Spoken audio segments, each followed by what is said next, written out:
Richard Toll, conscient et constatant l'absence et le manque de volonté politique de nos anciens et de nos aînés dans les différents partis politiques que regorge la commune de Richard Toll, moi, Tidiane Diack, membre de l'Alliance membre de l'APR. Je suis membre de l'APR. Il y a d'autres qui sont membres du PDS, d'autres membres d'autres partis dans la commune de Richard Toll avons constaté le manque de démocratie dans les différents partis. Aujourd'hui, on a constaté depuis 2 ans avec l'avènement du président Macky Sall à la tête de la République du Sénégal que les responsables d'une partie de l'APR de la commune de Richard Toll ont failli à leur mission. Richard Toll ne s'est pas retrouvé durant les 2 ans du règne de Macky Sall. Soit pour 2 raisons. Soit ce que le président donne à ses responsables, ou bien ce qui est dit, ce que les jeunes de Richard Toll, ce que la population de Richard Toll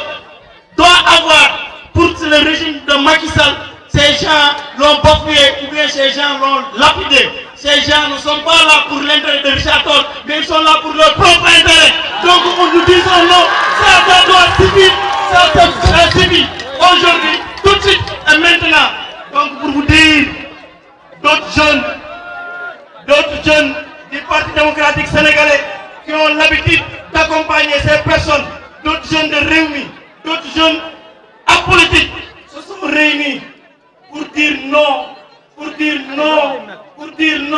depuis 34 années que Richard Toll est devenu commune, que nous ne nous retrouvons pas, que Richard Toll ne marche pas, que Richard Toll n'a pas changé, que Richard Toll n'a pas évolué. Nous sommes nés 1 an après que Richard Toll est devenu commune.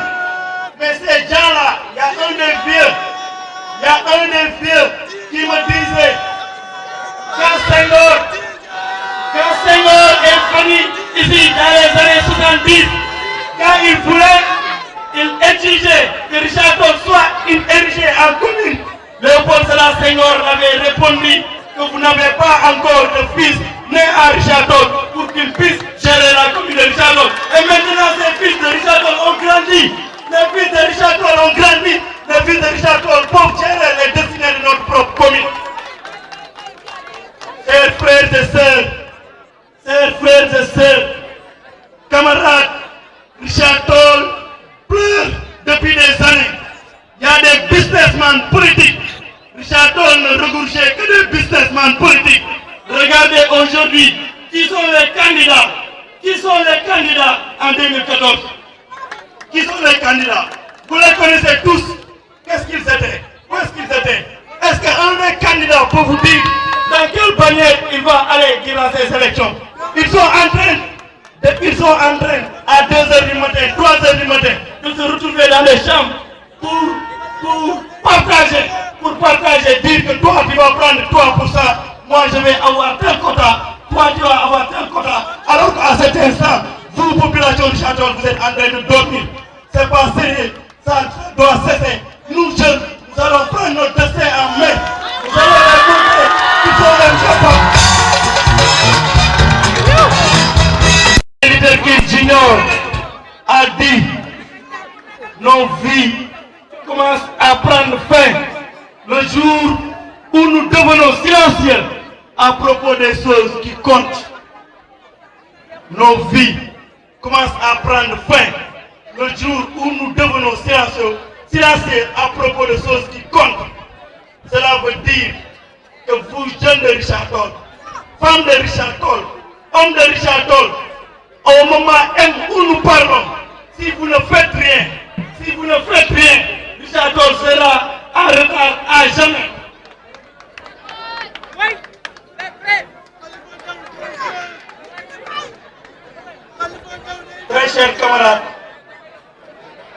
Très chers camarades, jeunes de Richard Toll, ces gens que vous voyez là, les Padarete et autres, avant de venir ici à Richard Toll, on a tenu des rencontres à Dakar. Je suis allé voir les Richard Tollois. qui ont des postes de responsabilité à Dakar, mais qui ne reviennent plus à Richard Toll. Pourquoi? Parce que c'est des gens incapables qui gèrent la municipalité de Richard Toll. Vous les connaissez tous, qui sont actuellement les conseillers municipaux de Richard Toll. Pour la première fois dans l'histoire de Richard Toll, et ça personne ne l'a dit, le dernier rapport de l'ARMP, l'agence de régulation des marchés publics, a épinglé la mairie de Richard Toll pour une gestion nébuleuse, pour une mauvaise gestion. Et pourtant, personne n'a pipé mot. Et ça, vous le saviez. Nous le savions et personne n'a dit rien. Et cette même personne-là a été épinglée lorsqu'il était directeur général de la SICAP. Et ça, vous le saviez. Et nous le savions. Et cette personne-là vous dit qu'il doit être maire de Richard Toll, qu'il est candidat à la mairie de Richard Toll. Ça, nous disons non. Ça ne doit pas passer. Ça doit cesser. Maintenant, je lance un appel au président Macky Sall pour lui faire comprendre que nous jeunes qui étaient à l'APR de 2009 à 2012, avant qu'il ne soit président, on a battu ici à Richard Toll des gens, des milliardaires, sans rien. Avec 0 francs, on a eu à combattre ces gens et à les gagner. Donc ce ne sont pas ces gens-là qui lui feront gagner 2017, mais c'est nous jeunes de Richard Toll, convaincus, soucieux du développement de Richard Toll. Ces gens ont failli à leur mission. Et au soir du 29 juin, nous allons les montrer, nous allons les battre, nous allons gagner ici à Richard Toll. Sans rien, sans moyens ni rien, nous allons gagner à Richard Toll. Il y a un des députés que vous voyez ici, au lendemain des élections législatives. Qu'est-ce qu'il a fait? Mais il a fermé la maison qu'il a louée à Richard Toll pour aller se rendre à Dakar. Et ça, vous le savez, nous le savons. Et à quelques jours des élections, et il revient, il dit qu'il aime Richard Toll. C'est pas vrai. Et nous disons non. ñaari at yi wala si ñetti at yi xam nga ni man APR laa bokk ba instant bii APR laa bokk ba bii Aly Ngouille Ndiaye di ñëw Richard Toll di recevoir responsable yi ñu dem Dakar mu recevoir ñu xam ngeen ni APR laa bokk recevoir na ma bu muy recevoir juróomi nit. Donc bu doon bëgg nekk conseiller te Aly Ngouille Ndiaye taxaw ni yéen ñii juróom yéenay créé yéenay formé comité d'investiture APR. Donc man bokk naa si ñu waroon mën a nekk conseiller APR mais dama gis ni ñooñu noonu bu dee ñooñu noonu rek ñoom ñoo nar a tax Richard Toll développé ñooñu loolu du am moo tax ma xam ni ñooñu bëgguñu Richard Toll ñooñu noonu c'est des gens qui ont échoué c'est des gens yoo xamante ni si gëmuñu Richard Toll alors que élection municipale il faut ngeen xam ni du affaire de parti du affaire de APR du affaire de Macky du affaire de PDS mais affaire de gëm Richard Toll affaire de bëgg Richard Toll te loolu nit kooku fépp fu mu munti nekk fépp fu mu munti féete ñun ñu ko war jël moo tax nag ñun ñu xool ay nit yoo xamante ni seen lox dafa set ñooñu noonu ñu xool identifier leen ci quartier yi mooy équipe bi ma àndal te équipe boobu noonu daan ko parfaire am na yeneen Richard Toll waa yoo xamante ni si seen loxo set na ñooñu la nar constituer former benn équipe moom la ñu nar proposer Richard Toll waaye pour ñu dem élection bu ñu demee élection le 29 juin ñaari chose moo mën a am soit ñu gagné ñun bu ñu gagné président de la république dina xam ni ñooñu noonu ñun ñu dooroon wala ñi nga xamante ni si nii ñoom ñoo yor instant bi nii ndombo tànk yi nekk fii ci commune de Richard Toll président de la république xam ni ñooñu tekkiwuñ fi dara ñooñu noonu nekkuñu fi di jaamu askan waa Richard Toll mais seen bopp la ñu nekk di jaamu di lijjanti seen bopp di dem donc moo tax ñu bëgg a dem élection yi pour gagner defar dëkk bi bu ñu nekkee defar dëkk bi président de la république bu ñu jàppalee jeunes yooyu noonu bokkoon PDS bokkoon réew ak ñun ñi nga xamante ne si ñoo bokk APR te gisaguñu suñu bopp li nga xamante ne si nii moom la régime bi di def fii biir Richard Toll ñu mën a ànd ak liggéey Richard Toll président de la république jàppale ñu liggéey Richard Toll bu ñu jàppalewul ñun ñu nekk liggéey suñu dëkk defar suñu dëkk donc si tànk yooyu lañu nekk di woo waa Richard Toll yëpp ñu delluwaat gëm suñu bopp fii Richard Toll kenn du jóge feneen ñëw gën ñu bëgg Richard Toll ba defaral ñu Richard Toll ñun ñooy war defar Richard Toll ñun ñooy defar Richard Toll amul kenn kuy ñëw defar Richard Toll à notre place des gens yoo xamante ne si nii 3 ans yi rek lañ leen commencé dégg te am nañ béjjaaw yow nga toog ba am béjjaaw nga ne yow yaay ñëw defar Richard Toll loolu kon la yow nga nekk fii di business wala yow nga nekk fii di gagné ci ay marché yi am na ay candidats yu bëri ñoo ngi fii mais marché yi ñoom ñoo koy gagné kan mooy gagné marché rendement yi bu tawee kan moo koy gagné éclairage public bi marché éclairage public Richard Toll kan mooy gagné marché yi xam ngeen kan mooy gagné marché yi mais ñooñu nag te doxaluñ ko bu ñu waxee ñooñu ay candidat lañ pour defar Richard Toll di wax ay luy nag donc dama bëgg ngeen jóg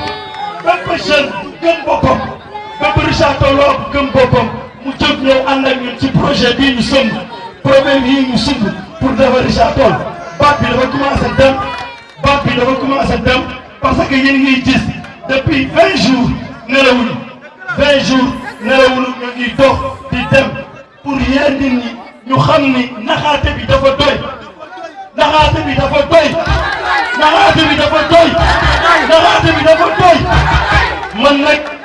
man nag bañuma ku ma nax benn yoon nit waroo mun a bañ ku la nax benn yoon mais nit buñ la naxee benn yoon nga nangu ñu naxaat la dootoo nit dof la dama bëgg gars yi yeewu ñun mouvement bi ñu teg mooy mouvement pour l'émergence de Richard Toll yeewu jot na yeewu dafa jot donc dama bëgg ñu gënaat toogaat gënaat gëm suñu bopp yeewu xam ni instant bii nii gars yi du ñuy naxaat candidat yi nekk Richard Toll instant bi ñu naan candidat lañ ñoom ñëpp instant bi xamuñu ban couleur la ñuy demee xamuñu ñoom ñëpp am na lu leen tëgg xamuñu ban tànk la ñuy taxaw mais koo xamante ni si xamoo ban tànk ngay taxaw yow di nga mën a boot ak seen Richard Toll naan leen kaay la ñu dem yoon bi bu leerul ci yow xamoo foo jëm ñoom ñëpp kenn xamul après kenn mënu wax kan mooy candidat amul kenn mënu ko wax mais koo xamoo ni yow ndax candidat nga wala mën na nga nekk candidat nooy waxee askanu Richard Toll kaay leen topp ma kaay leen ànd ak ma mais mënul nekk donc nañu bàyyi naxaati bi ñun ñu gën a gëm suñu bopp ma jox benn exemple rek loolu nag jigéen yi laay waxal suñu yaay yi laay waxal fan yii passé dégg naa may na leen 20 millions jigéenu Richard Toll ma dégg ñu may leen 20 millions ñu koy séddoo ci biir séddoo bi sax amoon na ay xeex amoon na ay xulo waaw mais ngeen yaakaar ni loolu mooy defar Richard Toll 20 millions yooyu mais Richard Toll waroon na am pouponnière waroon na am garderie d'enfants fii ñaata jigéen ñooy am doom faatu bàyyi bébé loolu noonu mun na dal ku nekk mun na dal jigéen bu nekk nga am doom des bëri na mais loolu bu amoon am na benn jigéen bu fi amoon doom mu gaañu ay seex la bi ñu ñëwee di seet di jaari si ñu ni seex yi yóbbu na leen pouponnière Mbour Richard Toll fii ñu jël ay bébéwu Richard Toll yóbbu pouponnière Mbour bébé yu juddoo Richard Toll seen yaay gaañ ñu yóbbu leen pouponnière Mbour est-ce que ngi dégg li may wax loolu noonu dal jigéen boobu jombul benn jigéen jombul benn suñu yaay jombul suñu benn rak dama bëgg jigéenu Richard Toll ngeen yeew ñi leen di woo di leen nax naan leen projet naan leen formation ñetti fan ñu di leen jox diplôme waaw joxe diplôme lu si jar miti joxe diplôme lan moo si jar miti mais ngeen ñëw rek ñu leen di solal t-shirt di leen di solal ay yéen ay grand moom ngeen nar dem mais lu rey Richard Toll loolu moo rey Richard Toll yéen li leen yar Richard Toll jigéen bu nangu loolu moo rey Richard Toll dama bëgg ngeen jóg ngeen nangu ngeen bañ loolu képp kuy may xaalis képp ku leen may xaalis mayu leen salaire am amul benn jigéen amul benn politicien buy jël salaire am di ko may loolu mënul nekk amul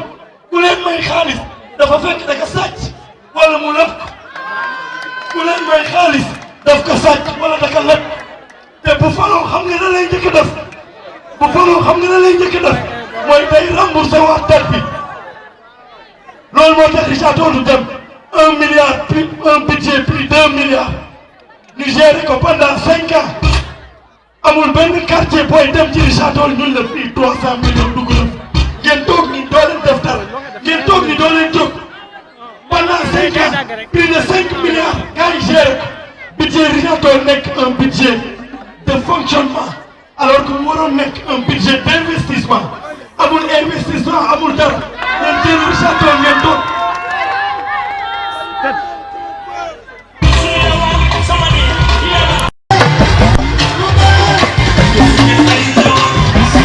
waaw.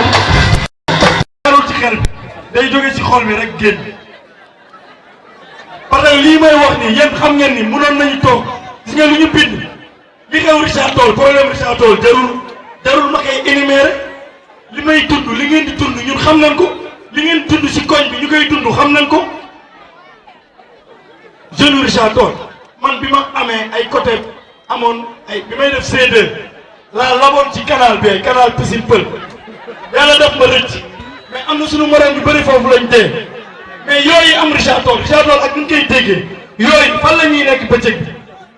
yooyu temps yi lëmbale dëkk bi fan la ñuy nekk ci rigole yi lay nekk boo defee ay rigole te amul entretien boo defee ay rigole te amul entretien loolu ban sens la mais jeune Richard Toll mais Richard Toll ak tawee bi fleuve bi nu mu mel fleuve bi nu mu mel même fleuve boobu moo am presque 5 si alentour bi ñu def ci ay pavage def ci ay lampe def ci ay banc public mais loolu mënu ko am ñun Richard Toll ñun mënuñu ko am mbarax mi nekk mbarax ñax bi nekk ci def loolu mënuñu ko dindi mënuñu ko dindi 1 milliard 300 millions mënu ko dindi mais ngeen ni da ngeen di toog ngeen di dëkk bi warul changé ñun nag waxuñu lu ñuy gañ ne mais au moins comme ni ko Ahmed Tall waxee ñun ànd ak Macky ci kaw taxul ñu ànd ak moom fii nii ñun kenn tënkuñu nit ñi diriger APR fii gëmuñu Richard Toll donc ñun duñu ànd ak ñoom moo tax ñu dem wuti récépissé parti du ñu yor récépissé parti fas yéene dem élection quartier bu nekk xamante nañu xam nañu yan nit ñoo fa nekk ñoo xamante ni si gëm nañ ñooñu daal leen investir ci suñu liste fas yéene nañ defar programme fii ak le 15 mai daal leen ko soumettre étudiant Richard Toll daanu si defal nañ leen bureau à Dakar tey ñëwagul ñoom ñu ngi si jàng mais bu élection yi tuusee étudiants yi daanu ñëw dëkk bi day changé si nii wala ci naa dëkk bi dina changé si nii wala ci naa.